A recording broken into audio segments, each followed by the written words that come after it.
All right, all right, all right. Welcome to another edition of the Journey to Freedom podcast. I am Dr. B. I am your host.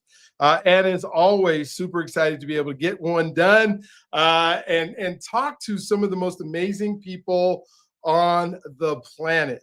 Today, you were in for a treat. You were going to enjoy. We were just talking in the green room right before, would you like to go by Mista? Is that the best way to go, or how do you? It's I mean, okay. people call me Mr. You all over the place. I didn't plan that. Just Okay. so everybody knows, Uh, I'll accept it. Mr. You, Yusef, you, any of those apply for me. I'm good. I love it. I love it. So, Mr. U is one of the things that we learn when especially as we get a little bit older, is that we are probably good at several different things. And it's just finding that one thing that really creates the purpose in our lives. And sometimes it takes us a while to get to that point. But I would never be ashamed of being good at more than one thing. Some people say, well, I do all these things. I probably should just calm it down and trim it down to one thing. And eventually, yes, I do believe that eventually you should kind of hone in on what you enjoy doing the most. But that doesn't mean you're not still good at doing other stuff. Like I was mowing the lawn the other day, and I can keep a pretty good lawn and it looks nice and I can mow it. I promise you that's not what I want my life's work to be. Is my ability. There are some great landscapers out there, and I don't have any problem paying them and doing stuff. But sometimes I just enjoy going out there a little bit. That doesn't mean that needs to be your life's work. I was a physical education teacher for a long time, which has been it was fun. But then as soon as I got my master's in educational technology, I moved over to teaching computers, and I just kind of been evolving through the different levels of my life. I don't want to go back and be a PE teacher. That was, and I'm good at it. And the kids love me and that kind of stuff. I've been coaching for some 38 years in track and field, and I'm a very good, incredible track coach. I've coached some Olympians. I coached some high school state champions. I enjoy coaching track, but I don't know if that defines me. And so one of the things that we will talk through when I talk to Mr. U today is what is it that, that journey that we went through to get to where we're at, but then kind of what we want the world to define us as we move forward. Here's what I know. I'm 60 years old now, and I don't even know if I'm there yet. Like I might not define myself for another 5 or 6 years. I'm doing some stuff that I love, like doing this podcast. I love doing this podcast. I just don't know where it's going to lead to. I love when I get on stage and I get to do speaking engagements. I love, teaching people how to do podcasting. I love, doing some of the living trust stuff I do. I'm starting a community. And so there's all these things that we can do. And so I can't wait to hear his story. Miss, as I've told everybody else and all my other guests, you get to start your story wherever you want. I hope you're not going to start it way before you were born, but at least at the time you were born. Some people do. I come from the ancestors of, which is nothing right. Don't worry about that happening today. Yeah, that won't happen today. Yeah, take your time. Just tell us about your journey and for wherever you want to start to where you're at now, and then we'll just chop it up after that. So thanks for being on the show today. Thanks for availing yourself. I love talking to people. He's currently in the South right now in South Carolina, from New York, and just has lots of wisdom from what I can ascertain at this point right now. So thank you for being on. The floor is yours. Can't wait to hear it. Oh, well, thank you for having me in here, man. I appreciate it, D. I think I'll start here. Being from New York, I think that kind of set the table for a lot of things that happen. I'm pretty confident if I was born in Colorado or if I was born in the South, my situation would be a lot different. It would look different. But being born in New York, I really believe that it created, and I don't use the word grind anymore. I've taken it out of my vernacular because it has a negative connotation for me personally. But for me, the hustle, the having multiple ventures, trying to make ends meet, trying to do something for my family, those things kind of got baked into me. So that kind of sparked why I think I was so easily prone to doing multiple different things, being different genres, and not just kind of sticking to one thing only. I really feel like that played a part in that. So it kind of helped me to get to a place where I didn't bounce around because I was unhappy or bounce around from different jobs and vocations because they didn't pay enough. I think I got to the places in those areas, in those situations where I feel like I got all the tools I needed. And when I realized there was nowhere else for me to grow and learn from anymore, I wanted to make sure that, as always, we hear this in business circles all the time. I wanted to, I don't want to be the smartest person in the room. If I am, it's time for me to get into a different room. So Mm-hmm. for Mm-hmm. me, I always try to find ways to challenge myself. And I mean, some people who might watch this podcast right now, or even things that I've done on my own podcast, and they may say, you know what, if you can find a job you can work at for 40 years, that's great, right? To me, that's a prison. That's not great to me because I doubt very highly I'm growing. I've been in long-term job with the government, with the state government, things like that, and I realized what my growth level was like. I saw how I was limited in my ability to grow personally. And for me, that's the most important thing because that job's gonna come and go. They can downsize, they can close up shop altogether. And guess who's still gonna be sitting here? That's gonna be me. So I gotta make sure that I prioritize developing me. So all the places I've been, all the jobs I had as a chef, as a supervisor in the State Department doing passports and border security and visas, when it comes to being a computer technologist, whether it was me doing ministry in official capacity, all the things that I've done, they all led to me growing uh, personally and helped me to be a more well-rounded person. And that's what I kind of do now when I coach other people. I help them understand, you know what, the journey isn't the destination, it's the process to get to the destination. That's how we grow the most. That's where we learn the most. That's how we find out what we like about ourselves, what we don't like about ourselves. All those things happen on the journey. So I help people do that because that's what I learned how to do. If that makes sense. Oh, absolutely. And it's so fun to kind of think of, the things that we've been able to do, or the things that uh, that have grown us. One of the things that you said, I've grown personally, and I would love in your journey, maybe talk about that a little bit. Just talk about, I'm kind of to the point now where I believe about 20% of my life, or 20% of my waking life. I don't want to skew the data with saying I sleep for however many hours I sleep, right? But my waking life, I want about 20% of that to be me working on me so I can be better for others. And so maybe kind of talk about your personal development journey and what that looked like, as far as, who you are or who you were, maybe even, as a young man, to compare to who you are now, and know the things that you did to change that. Sure, I can definitely do that. I had a coming from New York. It's not a catchphrase. I'm not trying to sound cool and hip and sharp and whatnot. But it was rough to come up where I come from. It was a rough journey. They call it the concrete jungle for a reason. It's really that. In a lot of ways, it's dog eat dog. And I think I had little tools I didn't realize they were intangibles at the time to me, but they shaped so much of who I am today. My mom, she was very high in education. She's from the Virgin Islands, so she learned that work ethic. Her mother of four, her from Panama, so they had a strong work ethic.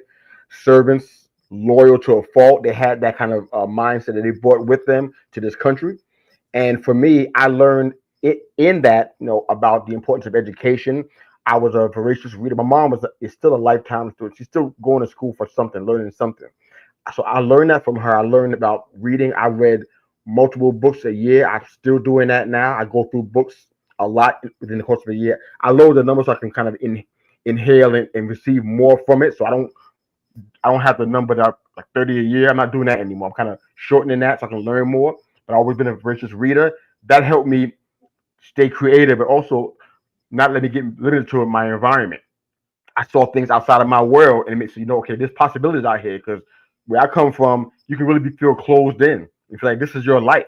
This is the best you can do. The ceiling is right here. You're not going to pass that. But Yeah. when reading, it opens up your imagination. It takes you to places that your eyes haven't seen yet, but you can see it in your mind. And it kind of helped me to kind of hope and dream and believe again. So that part was a big part of it. And I think the other part, I didn't have mentors growing up at all. Really, I didn't have anybody that was a consistent mentor in my life. So for me, I really tried to put myself in situations where I can have community around me, put myself in places where people who were doing what I wanted to accomplish, put myself in that spot. That was a big part of my growing up. That was a big part of my evolution into adulthood. I read a lot. I listened to a lot of things. I fed myself voraciously on things that would help me to grow my mindset and to change how I view things. Because again, coming from a place where you're from the inner city, the whole world's telling you you don't really matter. The whole world's telling you you can't go but so far. Or you come from this neighborhood right here, this is the best anybody's ever done. And those are like big hills to climb, especially when you're a Yeah. young person. So I'm sitting here like, okay, Mhm. I got a little rebel in me, and I'm like, yeah, I hear what you're saying, but I'm from New York. I can do anything I put my mind to. My mother Mhm. always told me that, and guess what? That's how I approach life. Oh my God, I love it, love it. So, as we think of the things that you did to get better, and the books that you read, and the people that you hung out with, your identity, like the person that when I think of our identity, that's the person that shows up in front of what we believe on the inside, and maybe shows up on the outside, because sometimes we fake that a lot, like we're different than the person. But when we look in the mirror, in that identity of I know you said I'm from New York and I believed I can do anything. you know did that identity stay with you and make things happen for you by having that identity, or was there something in there sometimes that said, you know what, I know I'm saying that, but when I show up sometimes I don't feel that way? Sometimes kind of walk me through the identity changes in your life a little bit that have made a difference for you. I would probably say this is not a, a geographical thing as much as it may be a gender thing, perhaps. Okay. Men have a challenge with, and we talk about this on one of our shows that we do for all men, and we deal with men having the willingness to be transparent about what they're feeling, rather than having it being bottled up and it comes out in negative ways. Hmm. I know I spent a lot of time probably covering up what I thought were perceived weaknesses. So I spent a lot of time covering those things up. Uh, for me, it took me quite a while. I'm not proud of how long it took me. So I'll just say it took me a while to get to the place where I can be transparent and open, because I was walking in introversion for quite a while. Didn't know what it was. I thought it was shyness, but it was just really more about me not getting my energy from the normal places that extroverts do, and Hmm. mine comes from other places. I need to recharge in a different way. I don't need to be around a whole crowd of people. I don't enjoy that. And in New York, that's life. That's everything.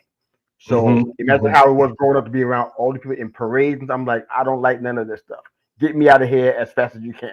Parachute me out of here. I don't care. Just get me out of here. Just get So, me out. so, yeah, so that's airlift me out of here. So that's the kind of thing that I was dealing with all that time, keeping things bottled up, man. But moving, honestly, I won't say move to the south to get your healing, but moving down here, I moved down here for musical purposes, but moving down here and getting the chance to be out of my environment and kind of relearn, reload it at the same time. Life changing, man. I became more transparent. I became more emotionally okay with myself.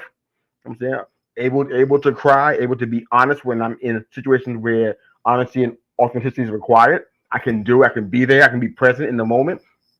I'm still growing in that. I'm still learning that. I'm in groups and community that allow me to have that kind of opportunity. But man, it's been game changing for me to be able to do that. I mean, like you said earlier on in the show, I've done a lot of different things, and I don't know how to pinpoint what that one thing, like you said, maybe we're still trying to find that.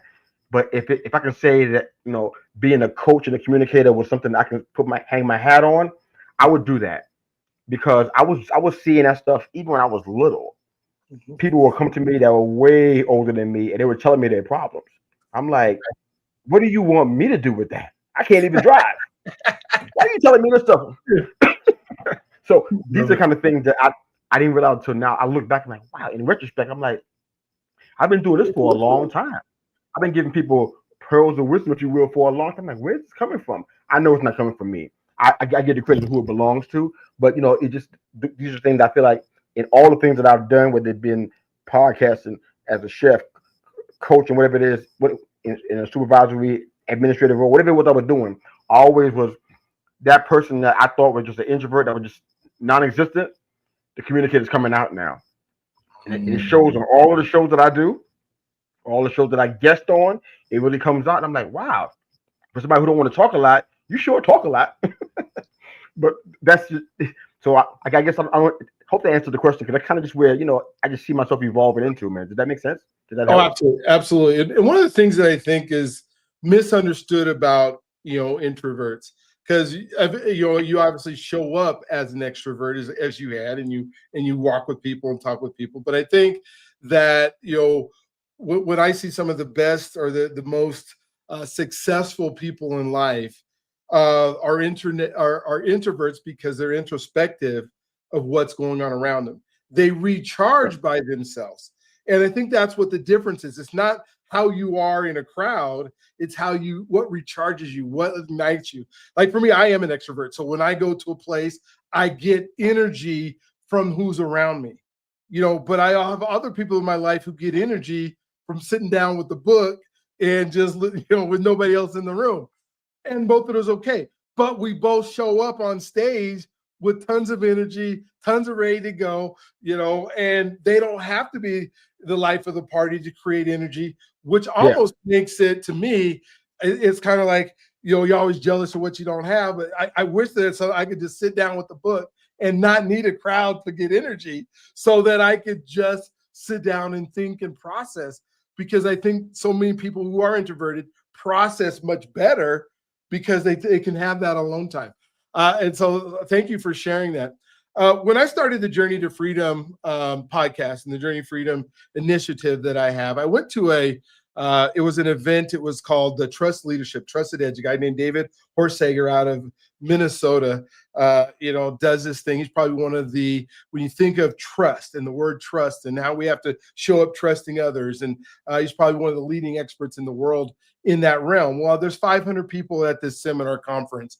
And I look around the room and, I say it doesn't matter that folks that look like me can do things, but why am I looking around the room counting, right? So because it doesn't matter, right? But I'm counting. And so, there's 30 folks of color that are in the room, and the information is so good. It's so worthy. And I'm thinking back while I'm sitting there to my barbershops. I'm thinking back to the street corners. I'm thinking back to the basketball games. I'm thinking, or the pickup games. And I'm thinking, why is our culture not getting a lot of this information? So I came back and I started Journey Freedom. And so far, we've interviewed over 200 Black men about what does it mean to be here. And so one of the questions that I'd love to ask is trust, because you are from New York. And, a lot of people that I've interviewed from New York said, I didn't trust nobody at all. I trust my mama, and that was it. And that was what we were taught to do. And then I have others that say, no, I give everybody the benefit of the doubt. It's bit me in the butt a whole bunch of times, but I still do it. And then I'll trust later. Kind of walk through your trust journey of like, how do you decide who you're going to trust, who you're not going to trust? And has that ever been an issue that has either helped you or hurt you? Yeah, that's a great question, Dr. B. Great question, man. It started off like you described, DTA, don't trust anybody. Mm-hmm. It started that way. Besides my mama and my grandmama, yeah, my uncle had a shot. Oh, but beside that, nope, wasn't able to do it. I didn't trust my teacher. I thought they were lying to me. I didn't trust the guy on the subway. I didn't trust nobody. So it's just how much this thing costs at the bodega. I didn't trust him either. I'm like, nah, I don't think it's a real price. You're trying to gouge me. So I didn't trust anybody. So I think the revolution, if you will, came or the transformation came when I read a book called The 10 Laws of Relationship. Mm. When I know there's another part of the name I'm blanking out. I'm looking to see what it is if I can find it. Is that a Maxwell book? No, it's not. Okay. Oh gosh, I'm looking over here trying to find a book live on your show. That's crazy. Sorry about that. It's okay, but but if you Google the 10 Laws of Relationship, you'll see the name. It's a fantastic book. It is the consummate relationship book, if I can say that out loud. What it taught me to do was something that I didn't catch in this book. But what it taught me to do was to vet relationships. That's something that I never thought was a real thing. I thought that I was supposed to get whatever I was given, and it was my lot in life, and that's what it was going to be. And nobody ever dissuaded me from that. Maybe my mother, with some of the mindset about how to let people treat you and how to deal with relationships. But honestly, I had to learn a lot of that stuff for myself. And that book, it changed my mindset. And we're talking about 5 years ago, basically. So all my life, I was thinking, you know what? The stuff I was given, it's just what I was supposed to get. And the book is called The 10 Critical Laws. I'm missing a word in it. The Yeah. 10 Critical Laws of Relationship. So my apologies on that one. But what it talks about when I get into the whole book was that you need to vet relationships. Now I said vetting. How can I apply that? And the book breaks it down. But think about when you're vetting somebody for a job position. You're the owner of the company. You're the founder or CEO of the company. People are coming in wanting to work for you. How do you vet them? People want to be on your board. How do you vet them? People want to work under you as a supervisor. How do you vet them? Guess what you do? Rob D. Thompson. Thank you, sir. Appreciate that. This is what you do. You ask questions, you examine, you determine, and then you make a decision. And I'm like, wow, 'cause I have some friends that I wish I vetted them, especially back home in New York. I wish I had vetted them before I invited them into the inner sanctum and made them my friends and made them privy to my life and all the uh, intimate secret things that happened in my life. And to me, that was a game changer right there. That book. So in the vet relationships now, as an adult that's more mature, now I don't have that approach that I don't trust anybody. I do give people the benefit of the doubt. At the same time, there's gonna be an open book test. And you know what? If you fail that, nothing but love for you. I'm not gonna let you back in here. Mhm. We can be here, but you can't be here. And we had to just decide. You know what? Who's gonna be where? Who's gonna you have to decide what the priority is gonna be. We want people in your life. One of the biggest things I learned. This is a biblical thing. I won't try to bog you show down with this, but if you remember how the tabernacle was constructed in the Old Testament, there was the outer courts where Mhm. anybody can be, no matter what faith or denomination you were in. Even animals that were considered unclean could be in the outer court. Inner court was where people who were initiated could be, people who were of the faith, people who had clearance as ministers or leaders of some sort to be there. And the innermost is where it would be you and God communing. Mhm. Nobody can be inside there but you and him. Yeah. It's that personal. What we do now, and God gave me revelation about this. He showed me that how the people in my outer courts that should be out there with the animals, so to speak. Hate to put it like that, but they're not initiated. They have no loyalty. They shouldn't be there. I got them in my inner court, and I have people have people out of position, misplaced priorities. So that book helped me to get people in their proper order, in their proper place. People watching might say, you know what, that's messed up, man. Everybody should be in the same place. Yeah, right. I'm sorry. Yeah. That's No. this I don't have that kind of mentality. You can call it socialism, whatever you want. I don't do that. Everybody can't be in the inner course because everybody don't. You have to earn that. Yeah. You Absolutely. can't you can't be in that place. I mean, it sounds simple, but people you don't realize how much we do that. I coach people all the time. I have over almost 30 years now. The same problem. Why you had this problem? Well, this person in my life right here, and they said, and once you find out who they are, you're like, wow, you gave them the keys to the castle, and you don't Mm. mind them robbing you blind. You know what I'm saying? Who let them in here? Who let the dogs? Who let them in? That's the question. You know what I'm Yeah, saying? I love it. That's what when I learned that I don't know how to describe it, man. It was game changing, man, for me when that Oh my happened. So gosh, yeah. now I don't get stressed out about people in my life who's messing things over. I know where to put them, how to guard my heart and guard my situation, and have people in a proper perspective. So yeah, I'm not gonna say I trust every single body. I don't invite everybody to my house and go sit and say have your way. I don't do that. That's nonsense. Yeah. But Yeah. now I'm more strategic about who I give my space to, my time to, even as a coach and just as a person. Did that make sense?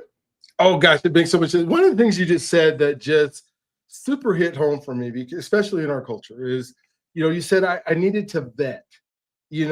I need in my relationships, I need to kind of know who you are a little bit before I'm going to start letting you into places. Yeah. And when I think of, obviously we have family, and we're saying you can't choose your family chooses you. So you got to deal, but you still don't have to let them in to every part of your circle. And then we have Nope. like the dudes that we grew up with, right? And there's a lot of My those baby, dudes. my baby and them can't come through. Oh no. Just because we grew up don't mean we need to hang right now. right? And these associations that we allow in our life, that we continue to allow in our life. And we know that they're bad. We know that they don't serve us. They know that they get us in trouble. And we somehow think that, well, because we have history, we have to hang with them. So maybe just talk about that a little bit, about these associations and finding the people that you should move forward with. You talked about rooms earlier, but and not everybody needs to be in your life forever, right? I mean, talk about that a little bit for me. Yeah, I can tell you a very funny, poignant story. The guys may not even watch this show, but that's okay. I will talk about them anyway. But I was in a music group with a couple of buddies of mine from New York. We had a independent record deal, and we were getting ready to be the next whatever. Mm-hmm. Had talent, had great ideas. We just got hindered. We kind of just got hindered by the system. I just put it like that. But I came across these guys. I don't think we stayed up as much as we could have over the years, but I reconnected with them. And this is me, not thinking about all I said. I didn't have the vetting mindset yet. So I found them, located them, reached back out to them and whatnot. And in a matter of minutes, I realized this part is over. We can't bring the Temptations back. We can't do a reunion tour. This ain't gonna happen. You know what I'm saying? And it hit me real quick. They didn't understand it at first. They were trying to keep things going. I'm like, no, this is I'm far away from where this whole situation is. I'm not here. And I had to make a decision. And my wife, she noticed it too. I said, you know what? I gotta make a decision to go ahead and let the history be the history. I ain't gotta bring it back. I ain't gotta do a sequel. I ain't gotta do a part 7 and a part 8 like on Mission Impossible. Part 1 was good. It was what it was. I learned a lot. I think they did too. Time for brother to bounce on to a new story, a new chapter, a new movie, a new book, a new whatever. It was just time for it. Does that make sense? Because that's what it was. Oh, absolutely. And sometimes you have to let go of the past in order to be able to move forward. Because the people that are now part of your associations, they see you over there. They're like, ooh, now they're questioning your character because they seeing who you bringing up in here. I guess is another way to say it, right? That matters. It is so important. As we're talking about relationships, because I can tell that you have an incredible relationship with your spouse, and maybe kind of talk about the evolution of that and what that has meant to you over time, and when you find the right person that you can do life with, and as a partner instead of this person that I'm not even. I'll just let you talk about your relationship. Fair enough. Yeah, I mean, honestly, that's my best friend. We established that we've been through wars together. When the whole world, the whole family turned on us. Okay? It was just me and her, literally against the world, and it's been our motto for quite a while. We have a different motto now. We don't think the whole world's against us, even though at that time it was essentially that the entire world that we lived in, not the world, but our world, was against us, and wasn't for our good. And we fought battles and we were in the trenches together, and it forged a really strong relationship. Next week, I know our anniversary. She forgets it sometimes. I remember it though. But our anniversary is going to be next week, and it's going to be 29 years of marriage. We've been in the household for quite a while. We got 3 grown daughters, 6 grandkids, and 1 great grandchild that are a part of our union together. And honestly, I wouldn't do life with anybody else. I know people are out there doing dating apps, and I don't fault you. People are out there hitting the spots, trying to find eligible bachelors and bachelorettes. Hey, I'm not going to tell you what to do. I'm saying, but for me, I didn't even think I even deserved something like this. Where I come from, no marriage to model after, no model of a healthy marriage, I should say, to model after. Didn't know about being a father. Didn't have that option either to model after. And honestly, I'm just going to attribute it all to God, because I can't put it nowhere else. I can't put it in what I read, what I listened to, people around me who helped. I got to give God the credit. Who would have thought that a crazy Brooklyn kid would move to the South? You know what I'm saying? For any reason, move to the South, find your best friend in the whole world there, your soulmate, if you will, and be able to have a growing family from that, and an almost a 30-year marriage, and you never even seen that in your lifetime anywhere in your entire family. How do you explain that?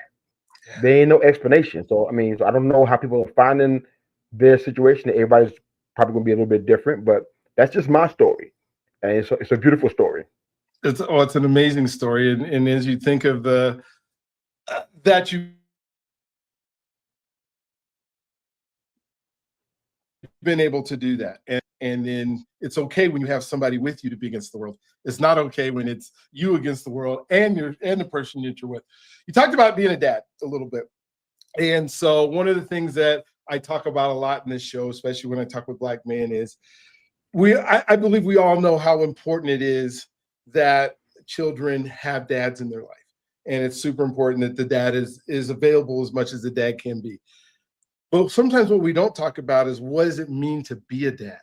How did that change your life as you now, life before being a dad, then you become a dad.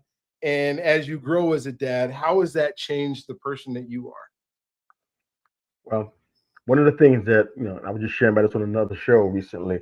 the When you grow up like I did without a father, and honestly, a lot of resentment, a lot of anger, a lot of questions that didn't get Yeah. answered, even before his passing, they were never answered. You know, you carry that stuff around, and it's like what was important to me was that I didn't take. It's almost like if and I don't want to use COVID because it just bring back bad memories for everybody. So let's just say you have the flu. Okay, we know the flu is contagious, right? You know you got the flu, but you're gonna go in a crowd of people in a room with people, and you're gonna hug them, you're gonna kiss them on the cheek, you're gonna do all that stuff, and you know you got the flu. You just didn't tell them about it. It's wrong, right? Mhm. Yes. That's wrong, right? Well, for me, that's how I felt about having children. I didn't want to contaminate them. Because I didn't want to have children, I definitely wanted to have children. But I didn't want to contaminate them with what I had. I wanted to get that situation right first. Hmm. Hmm. And honestly, I didn't get a chance to do it the way I wanted to, which is fine because this was clearly probably the best way. Hmm. But I was still dealing with that stuff and still having children. So figuring this thing out on the fly. Besides the Cosby Show, I didn't have a picture of what a healthy family looks like. Hmm. Besides that show, that was kind of my barometer. Okay. I even wrote about it in the book. So that's how prevalent that was for me. But so I was trying to learn how to father these three beautiful princesses without having any idea of how to be a father in the first place. So I learned a lot of it on the fly. I didn't have people speaking into my life, telling me what's the best thing to do and how to do it. I didn't really have any of that stuff. And people might look at this and say, "Oh, I was there." Nah, you wasn't there. Not for this. Yeah, You know what I I'm saying? hear So you. for me, it wasn't what I needed. Yeah, Despite what people might think I need, it wasn't what I needed to be able to do gotcha. this Gotcha. assignment. Yeah. And honestly, I had to give. I want to turn your podcast into something else, but I mean, I had to give God the glory for it again because Okay. I learned something that honestly, there ain't no explanation for how I was able to do that. I mean, our children got their issues and they're dealing with some things and they're working on their personal testimonies. They're still doing that, but I was a way better father than I ever imagined I could be, and still trying to do that right now. And I think to some degree, some of them credit me for that still, and it's a testimony because I got no background. It's not a book that I read. I don't know how it even happened. It just happened over the years through trial and error and through the fire. And the important part that we started off the show with, wanting to develop myself. If I didn't have that, we'd have had a cluster in Hmm. this family. It's because I see, I want to develop myself. I want to grow. I want to be better and not be all the things that the world says I should be, society says I should be, or my even family members say I should be. I want to be who I'm meant to be, who I'm designed to be. So I worked on me, and I think our daughters are better as a result. So good. Thank you. Yeah, there's so much time we talk about, especially in our culture, we talk about a lot of, men being absent and men not being there. And, I've met so many men who've tried, whether it's like the mom who is doing everything they can not to let the dad see it, but how that hurts our hearts and stuff. And so, I don't want folks to get the idea that being a dad is just it's a responsibility only. It's our life. It's what we want to do. It's what we want to pour into. So thank you for Thank you, sharing sir. that. Thank you, man. I want to jump in because you've mentioned it a few times, and it's something I talk about all the time, and that is our faith. And I want to kind of know where, how much of your life and who you are today is because of your faith and because of that journey you've had with your father. And so, please let me know, in your mind, how it is, how you've integrated it, how you've made it part, and how you continue to give, like you've been saying, give God the glory. I started off. My mother and my grandmother were very faithful, if you will. Mm-hmm. Uh, uh, there's an element of religion in that. And I see that come out from time to time.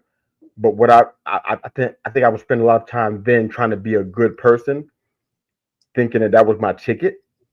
And I realized even you know in more recent years, I'll probably say the last 30 years is where Mm-hmm. it's been an abiding understanding that my goodness don't move the needle.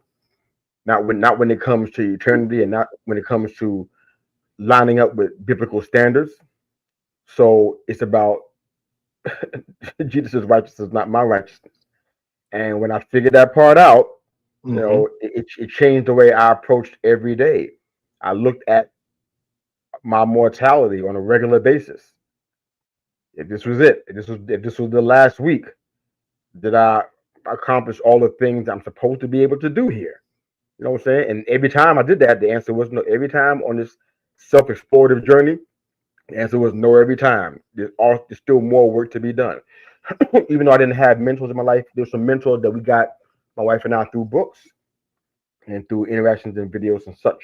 And a gentleman by the name of Dr. Miles Monroe, big mentor in our life. We miss him so much. His ministry literally changed our lives and even helped us through our marriage in rough spots. And he has two quotes that I always love to share, but one of them is it's too long a quote to try to quote it, so I don't want Paraphrase, to butcher it, yeah. but I'll just go ahead and give you the cliff notes.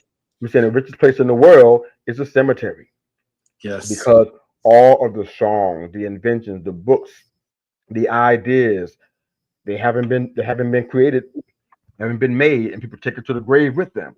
And I just that struck me as okay. You know what?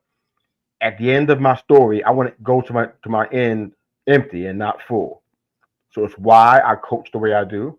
It's why I kind of not attack, but it's my mentality. It's an athletic something. But that's how I approach clients and people who want me to work with them. And that's how I approach this. If you work with me, you're gonna hear this in great detail because you got a chance of being one of those people who took all the gifts and abilities to the grave with them, and you never touched it, never took the time to accomplish those things, and you fell short of Mm-hmm. your purpose on the earth. A lot of folks might love you and be crying at the funeral, but you Mm-hmm. fell short Yeah. of your God given purpose. And I try to help folks find that. And at the same time, making sure I don't lose it myself. Mm-hmm. So for me, that quote has been abiding for me, and I stick with it. I try to live it out on an everyday basis. His other quote, the second one, I'll end that with this. He says that when the purpose of a thing is not known, abuse is inevitable.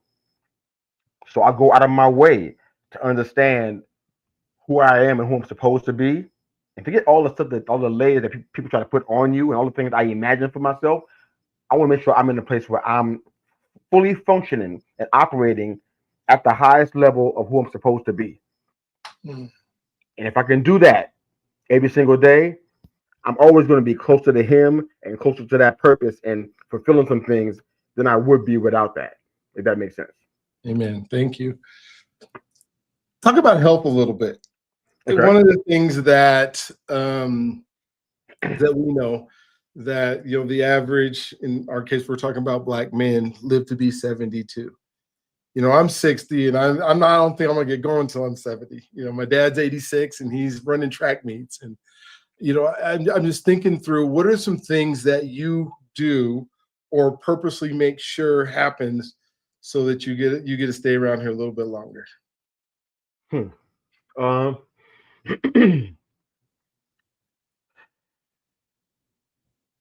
This is gonna sound crazy, Okay. but I talk crazy all the time, so I not love it. really a big deal. I don't mean to mention coach like I'm trying to plug it. It's just it's a No, good it's analogy. okay. You got a business that you need people to go to and talk to you about. No I problem. do, man, but that's not the motivation here. I kind of make that clear. But it's just like okay, not just coaching for anything that you want to have clients for, you want to get business for, right? Mhm. One of the things that help you do that is not your promotions, it's not your social media stuff. It's none of that. It's not business cards being passed out at networking events. It's you being useful to people. What Yes. what can what area can Dr. B meet? What area can Mr. U meet? And it's sometimes in my head something Mr. B useful. What you mean? You want to try to use me? It sounds messed up in my head, but I get it though. Where are you most useful? And for me, I'm like, I see people who are healthy, super healthy, got great diets and whatnot. Guess what? They did. Yep. They So was. that I'm not saying go eat junk food. That's not. I'm not saying flip that conversely. I'm just saying that that's not the answer, the only answer. So for me, and this is something that's a recent revelation, like less than 3 minutes ago, they just came to me. I'm like, you know what? I want to be useful to God. Oh If gosh. I'm useful to God, I can't get fired. That's how I look at it. Yeah. If I'm useful to God, if I'm purposeful, if I'm doing what needs to be done, I can't get fired. Yeah. I can't lose my role. I can't Yeah. I can't be taken out of here prematurely Mhm. because I'm doing what's supposed to be doing and I'm in the flow. I'm in partnership with him and I'm doing what he wants me to do. He ain't gonna fire me when that's happening. People Mm. people think they're doing that by doing the good thing they're doing when it comes to church and religion, but it's like you just doing what you want to do. Yes. It, Yes. it, it, it ain't it ain't because even where you think he's not even in there anymore. That box you try to put him in, he Mhm. been out that box. He's not even there anymore. Check the box. He ain't there. Look for him. He ain't there. He gone. Yeah. He done moved on, and you haven't moved with him because your heart's not aligned. It's not his fault. It's your fault. So for me, I want to make sure that I'm aligned with him. I'm in partnership with him, and I'm where he's at.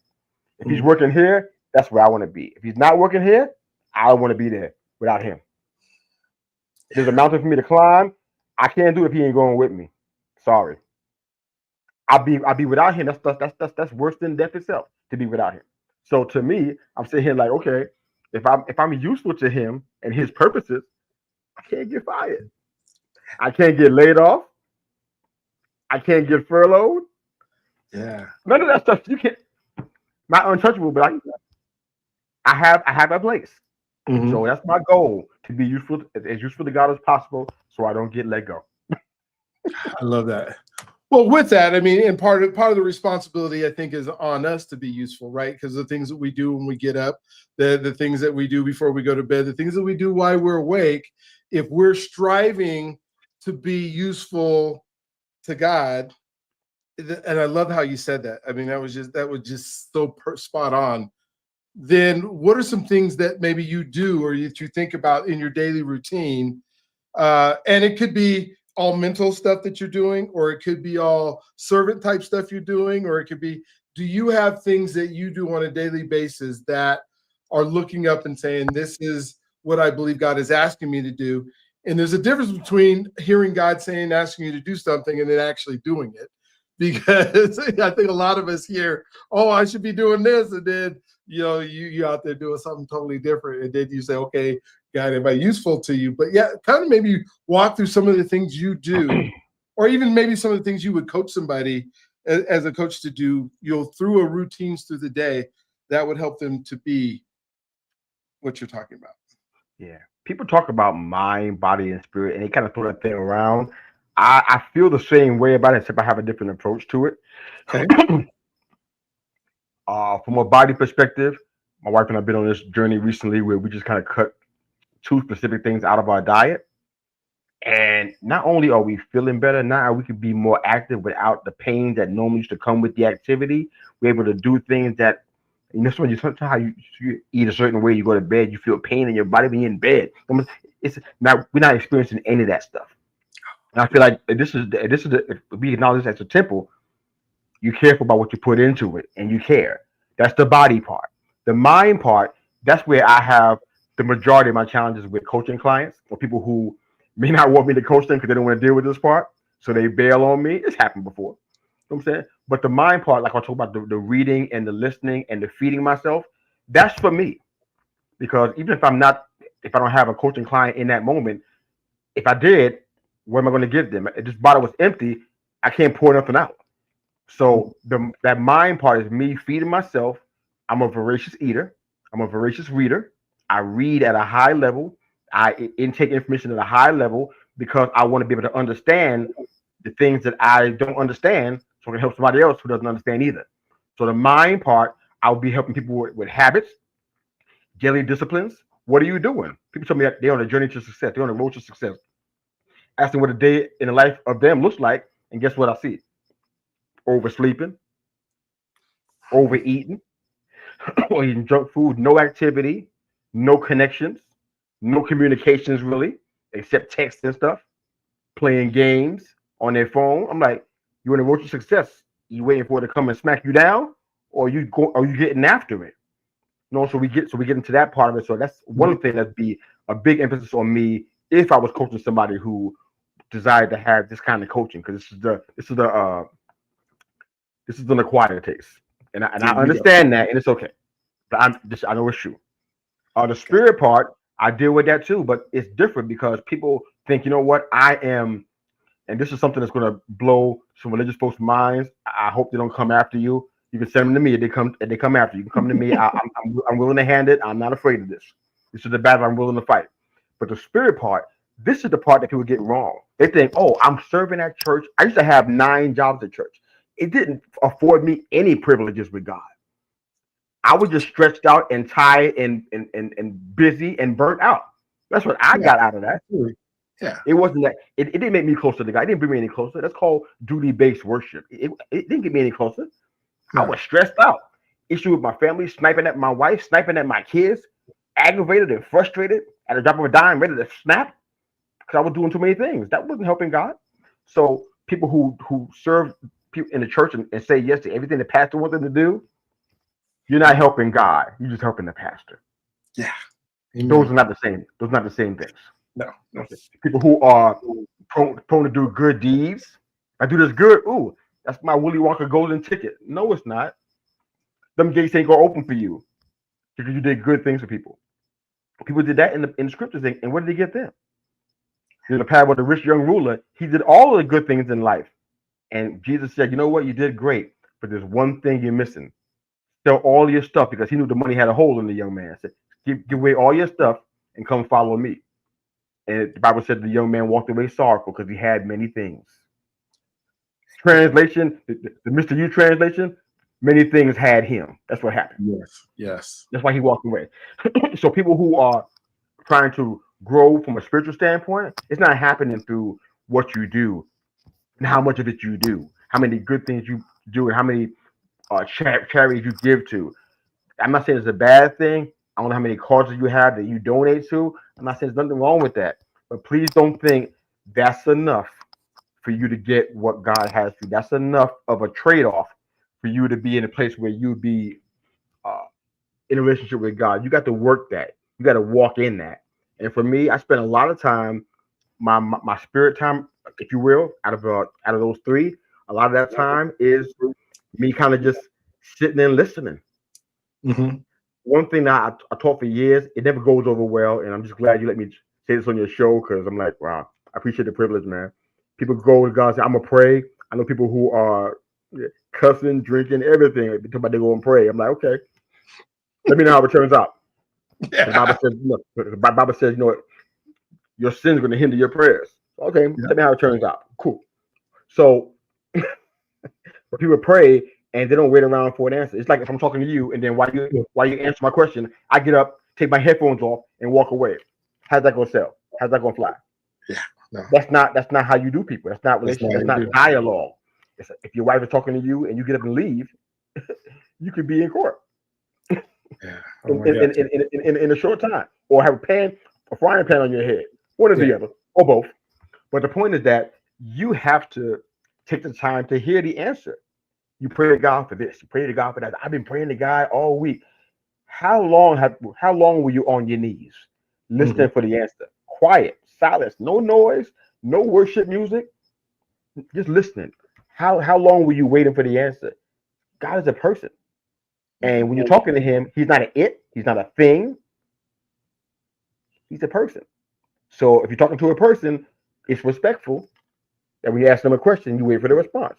Like somebody say, "How you doing?" and they walk away. Don't you just hate that? Why you Absolutely. ask me how I'm doing? And you don't, and you Yeah. leave it. I can see your back. You're already 5 feet away from me. Why'd Yeah. you ask me that? Why you bothering me? Yeah. So that's the kind of thing that we have to start doing when it comes to the spirit aspect of things. Taking the time to sit and listen, sit and Okay. soak in whatever it is you're dealing with that you're frustrated with or Yeah. that you're crying out to God for, and wait. Yeah. We forgotten how to learn how to wait. We just want to rush through everything. Have a microwave generation that wants everything fast, everything quick. Give it to me now. Give it to me big. Give it to me quickly. And it's not how things work. That's not the reality of where we actually are.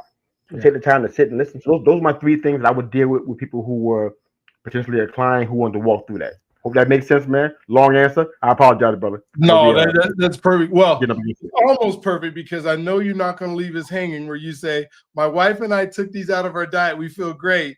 And didn't tell us what it was that you took out because that's not fair. You know, everybody Oh, wants to feel good, right? oh man. Okay. I didn't. Okay, my bad. I didn't think people wanted to know that, but no. For us, we were we normally do a lot of fasting, so we kind of got a sense of what affects us in certain ways and what doesn't. But we just remove starch and sugar from our diet Okay. completely. It's kind of a hybrid of a carnivore. Not exactly the same. It's a little bit different. We have some vegetables and salads in it, but it's kind of a carnivore hybrid, and it really works for us. I'm not saying this is something that we invented. I know people are doing that somewhere, but it was just our thing that we came up with. We saw that it worked, and immediately, I'm talking about in less than 24 hours, we seen a difference in our bodies, how we felt, energy levels, flattened stomachs. We seen a thing in like 24 hours. So I'm not saying do that, and I'm putting my stamp on it. I'm just telling you what happened in our bodies. Everybody's different. I don't know your life. I don't know how many years you've been putting stuff in there. So that plays a part too. Like I said, we fast a lot, so we always were abstaining from certain things over certain periods anyway. So they kind of help probably to make the transition easy.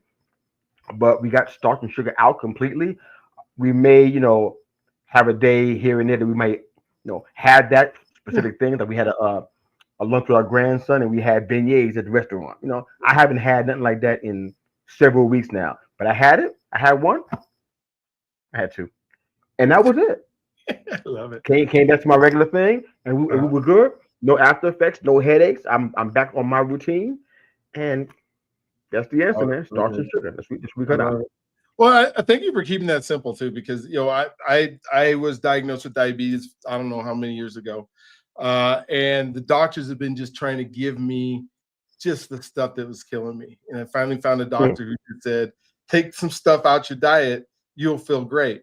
So I took out dairy, I took out soy, I took out corn, I took out gluten, and the processed sugars, and I feel Hmm. great every single day, which is pretty much what you just said, starch and sugars. And it changes your life Yeah. overnight.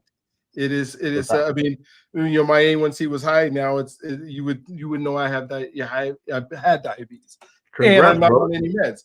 So it's like, Congrats. oh my gosh, it's just if we take care of this temple that God gave us, man, we can go out there and do it just like you said, be useful. I love that. Be useful.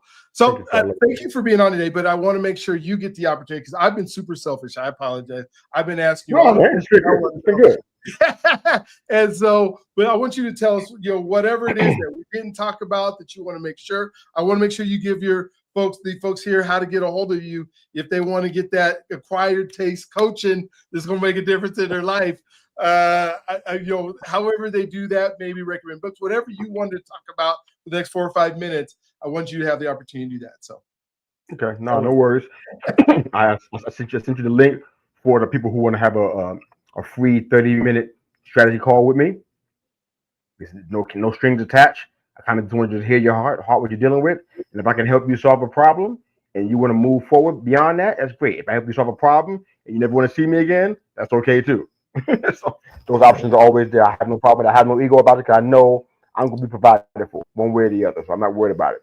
So I definitely want to help folks out. But as far as our social media stuff and our podcast, we started this in 2020, and we got maybe 3 seasons of all audio podcasts.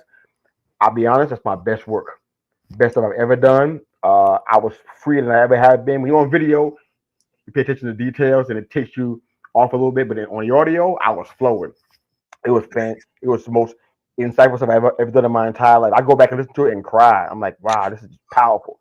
So you can find all of those episodes from 2020 all the way up to now at theycallmemru.buzzsprout.com. They call me Mr. U, Mistayu, spelled same way on screen, .buzzsprout.com.